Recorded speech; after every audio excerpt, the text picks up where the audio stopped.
Good morning, friends. In our session,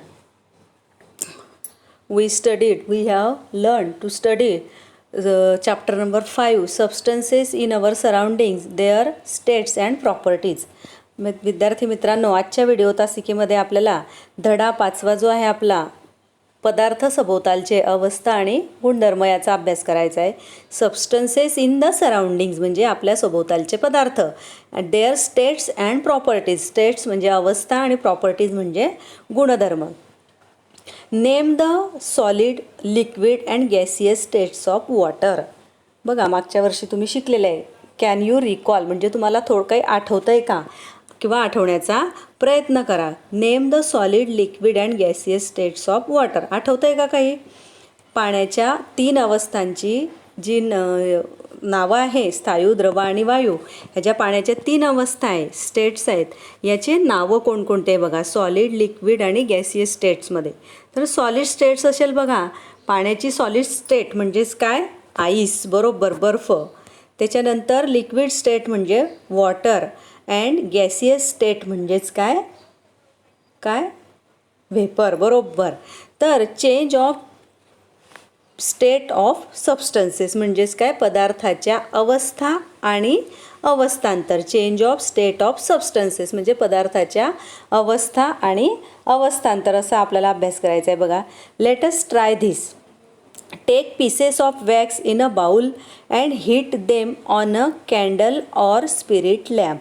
एका वाटीमध्ये मेणाचे तुकडे घ्या आणि त्याला उष्णता द्या. How do the pieces of wax change.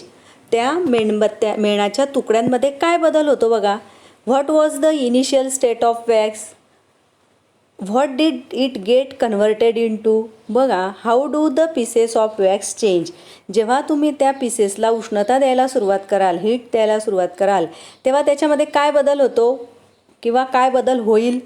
तर त्या मेणाचे जे तुकडे, पीसेस ऑफ वॅक्स जे आहे, त्याला उष्णता दिल्यानंतर त्याचं लिक्विडमध्ये काय होणार, त्याचं लिक्विडमध्ये बरोबर चेंज होणार त्याचा.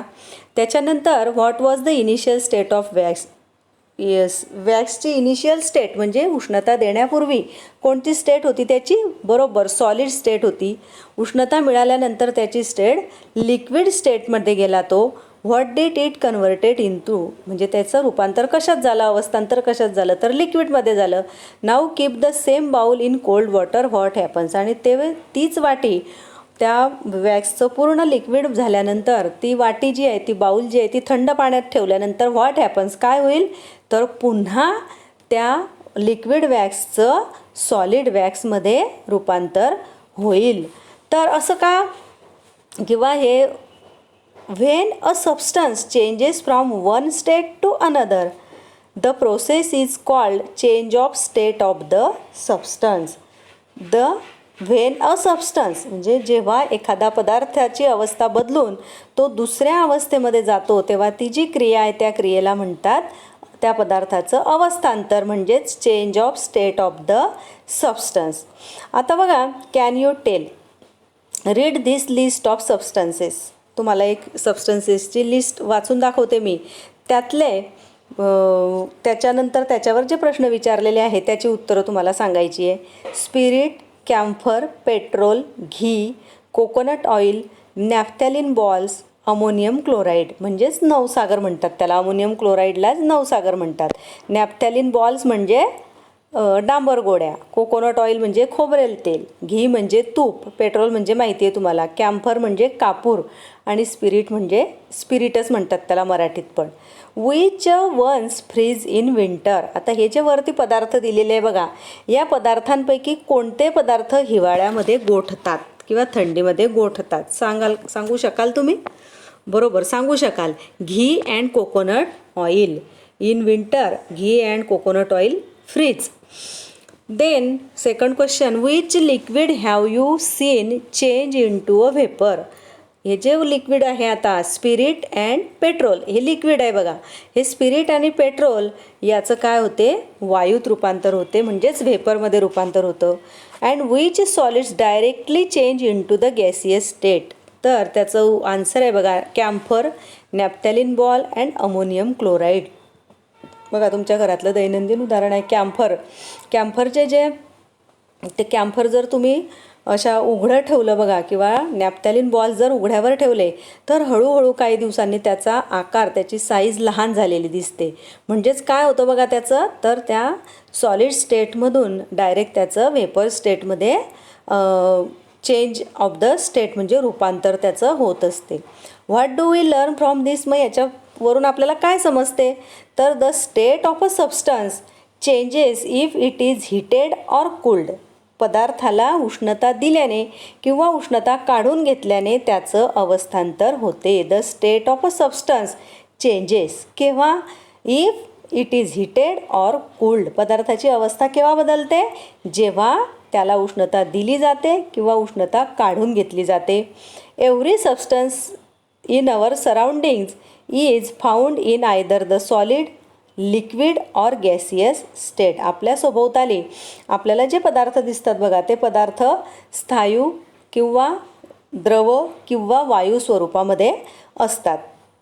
In the past, in the 19th century, the scientist J. Willard Gibbs showed that the characteristics, properties of a substance depend on its physical state and the arrangement of particles in it. 19व्या शतकामध्ये Willard Gibbs या शास्त्रज्ञाने पदार्थांची जी वैशिष्ट्ये ही त्याच्या अवस्थांवर आणि कणांच्या संरचनेवर अवलंबून असतात हे त्याने दाखवून दिलं, की पदार्थाची जे वैशिष्ट्ये असतात, कुठलाही पदार्थ असेल त्याचे जे गुणधर्म असतात हे त्याच्या अवस्थेवर आणि कणांच्या संरचनेवर अवलंबून असते, हे त्याने सिद्ध करून दाखवलं बघा. त्याच्यानंतर बघा पेज नंबर 33 पाठ्यपुस्तकाचं तुमचं पेज नंबर 33 आहे बघा. त्याच्यावर एक टेबल दिलेलं आहे बघा. त्या टेबलमध्ये पॉईंट्स दिलेले आहे, सॉलिड, लिक्विड, गॅसियस आणि उभ्या याच्यामध्ये दिलं आहे बघा एक्झाम्पल, शेप अँड व्हॉल्यूम. आता याच्यामध्ये सॉलिडमध्ये एक्झाम्पल दिलेलं आहे बघा, अ पीस ऑफ आयर्न. आता सॉलिडमध्ये पीस ऑफ आयर्न म्हणजे लोखंडाचा तुकडा. तर याचा शेप कसा असतो बघा, कुठलाही लोखंडाचा तुकडा घ्या तुम्ही, has a shape of its own. त्याला स्वतःचा आकार असतो, retains shape no matter how it is kept. कसंही ठेवलं बघा त्याला तुम्ही तरी त्याचा आकार तोच राहतो, त्याचा आकार बदलत नाही. व्हॉल्यूम म्हणजे आकारमान, ह्याज अ डेफिनेट व्हॅल्यूम. कुठलाही स्थायू पदार्थ असो बघा त्याला ठराविक आकारमान असते. Solids like sugar, sand when poured on a flat surface form a heap. बघा जेव्हा तुम्ही साखर किंवा वाळूसारखे स्थायू पदार्थ सपाट पृष्ठभागावर ओततात तेव्हा त्याचा ढीग तयार होतो बघा. बांधकामासाठी वाळू वगैरे येते बघा तुमच्या घराच्या आसपास, तर तेव्हा जिथे ट्रॅक्टरमधून किंवा ट्रकमधून ती ओतली जाते वाळू तेव्हा त्याचा ढीग तयार होतो. त्याच्यानंतर आहे बघा लिक्विड. आता लिक्विडसाठी एक्झाम्पल दिलेलं आहे वॉटर, स्पिरिट, ऑइल. आता याचा शेप जो असेल बघा, does not have a shape of its on. द्रव पदार्थाला स्वतःचा आकार नसतो. भांड्याचा आकार ते घेतात बघा. ज्या भांड्यात तुम्ही त्यांना टाकाल takes the shape of the container. ज्या भांड्यात तुम्ही त्यांना टाकणार त्या भांड्याचा ते आकार घेतात. अँड व्हॉल्यूम मीन्स आकारमान, ठराविक आकारमान. It has a specific volume. त्याला आकारमान असतं. भांड्यातील ठराविक जागा ते व्यापतात. Occupies definite portion of a container म्हणजे पदार्थात भांड्याची जी ठराविक जागा आहे ते व्यापतात. Spreads on a flat surface on pouring. जर तुम्ही ते सपाट पृष्ठभागावर ओतलं, पाणी म्हणा, तेल म्हणा, तर काय होतं बघा, त्याचा ढीग तयार होतो का? नाही. तर ते पृष्ठभागावर पसरतात आणि उताराच्या दिशेने वाहतात. Flows downwards along a slope. उताराच्या दिशेने ते वाहतात. त्याच्यानंतर आहे बघा गॅसियसमध्ये एक्झाम्पल दिलेलं आहे एअर. एअर म्हणजे काय? हवा. हवेला आकार असतो का, शेप असतो का? No, does not have a shape of its on.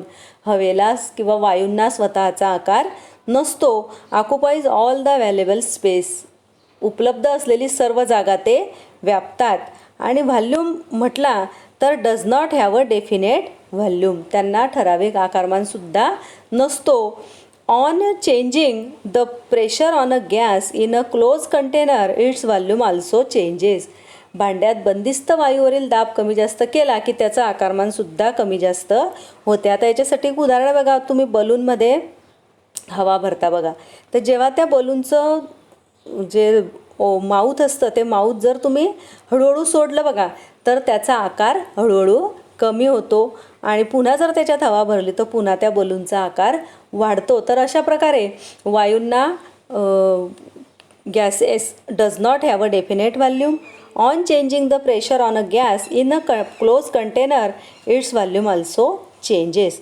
तर बघा अशा प्रकारे आपण सॉलिड, लिक्विड आणि गॅसियस याचा अभ्यास केला. त्याच्यानंतर heat and change of physical state, उष्णता आणि त्याचं अवस्थांतर. आता याच्यामध्ये बघा you have learned that change in the physical state of a substance is an effect of the amount of heat in it. अवस्थांतर हा पदार्थातील उष्णतेचा परिणाम आहे हे तुम्ही शिकलेला आहात. यू हॅव लर्न, तुम्ही शिकलेले आहे की अवस्थांतर हा पदार्थातील उष्णतेचा परिणाम आहे. जेव्हा त्या पदार्थाला आपण उष्णता देतो त्याच्यामुळे सुद्धा त्याचं अवस्थांतर होते किंवा उष्णता काढून घेतल्यामुळे सुद्धा त्याचं अवस्थांतर होते. म्हणजेच उष्णताचा अवस्थांतर हा उष्णतेचा परिणाम आहे. On gaining heat the substance changes from solid to liquid and liquid to gas. जेव्हा बघा पदार्थाला उष्णता दिली की त्याचं द्रवात रूपांतर होते. स्थायू पदार्थाला उष्णता दिल्यावर द्रवाला उष्णता दिली की त्याचं वायूत रूपांतर होते. म्हणजे solid changes into liquid, liquid changes into gaseous. And when on the other hand, when the substances cools or loses heat, it changes from gaseous to liquid and liquid to solid state. याच्यासाठी पाण्याचंच एक उत्तम उदाहरण आहे बघा वॉटरचं. आता वॉटरची solid state म्हणजे काय, ice. ह्या आईसला जर तुम्ही हीट दिली तर त्याचं लिक्विड म्हणजे वॉटरमध्ये रूपांतर होते. वॉटरला जर उष्णता दिली तर त्याचं व्हेपरमध्ये रूपांतर होते. ह्या व्हेपरला जर थंड केलं तर पुन्हा लिक्विड वॉटरमध्ये त्याचं चेंज होतो आणि त्या लिक्विड वॉटरला पुन्हा आपण थंड केलं, पुन्हा त्याच्यातली हीट काढून घेतली तर त्याचं सॉलिडमध्ये म्हणजे आईसमध्ये त्याची चेंज होत असतो. तर अशा प्रकारे पदार्थाचं जे अवस्थांतर आहे ते पदार्थातील उष्णतेचा परिणाम आहे हे आपल्या लक्षात येतं. आता बघा, can you tell does water change into vapour the moment we place the vessel on a stove. जेव्हा तुम्ही पाण्याने भरलेलं भांडं गॅसवर किंवा शेगडीवर ठेवता तर त्याची लगेच वाफ होते का? किंवा does water kept in a fridge change at once into ice. किंवा फ्रीजमध्ये पाणी ठेवल्याबरोबर त्याचा बर्फ बनतो का? तर नाही. का नाही होत असं?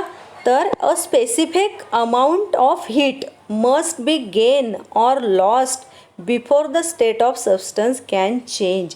पदार्थाची जी अवस्था आहे ती अवस्थांतर होण्यासाठी, पदार्थाची अवस्था बदलण्यासाठी म्हणजेच त्याचं अवस्थांतर होण्यासाठी त्या पदार्थाला a specific amount of heat म्हणजे विशिष्ट प्रमाणात उष्णता दिली जाते किंवा विशिष्ट प्रमाणात त्याच्यातली उष्णता काढून घेतली जाते.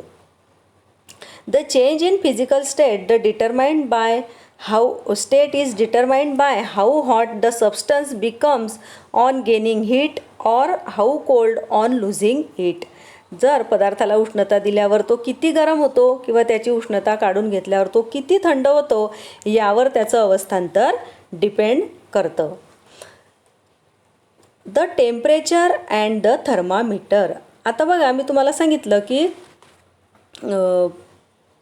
पदार्थाला किंवा पाण्याला, कुठलाही पदार्थ असेल किंवा पाणी असेल त्याला शेगडीवर ठेवल्याबरोबर त्याची वाफ होत नाही किंवा फ्रीजमध्ये ठेवल्याबरोबर त्याचं बर्फ बनत नाही. कारण काय, त्याला स्पेसिफिक हीट द्यावी लागते किंवा त्याच्यातली स्पेसिफिक हीट काढून घ्यावी लागते. आता ती स्पेसिफिक हीट म्हणजे विशिष्ट तापमान जे असतं त्या पदार्थाचं हे आपल्याला अंदाजाने कळत नाही. पदार्थाला उष्णता मिळाली की तो गरम होतो म्हणजेच तापतो, पण त्याचं तापमान किती आहे हे आपण अंदाजे सांगू शकत नाही. When a substance gets heat it becomes warm and then hot. We put our hand or finger in the water to जज how hot it is, but that is not an accurate measure. मग आपण जेव्हा आंघोळीसाठी पाणी घेतो तेव्हा त्या पाण्यामध्ये बोटं बुडवून बघतो की ते पाणी किती गरम आहे, म्हणजे आपण अंगावर घेऊ शकतो की नाही, पण आपण त्याच्यावरून त्याचं टेम्परेचर किती आहे हे सांगू शकत नाही. Besides if the substance is very hot we could get scalded. आणि ते पाणी जर खूप गरम असेल तर आपल्याला भाजण्याची शक्यता असते. मग पाण्याचं टेम्परेचर किंवा कुठल्याही पदार्थाचं टेम्परेचर ॲक्युरेट जर आपल्याला मोजायचं असेल तर त्याच्यासाठी thermometer is use to measure temperature.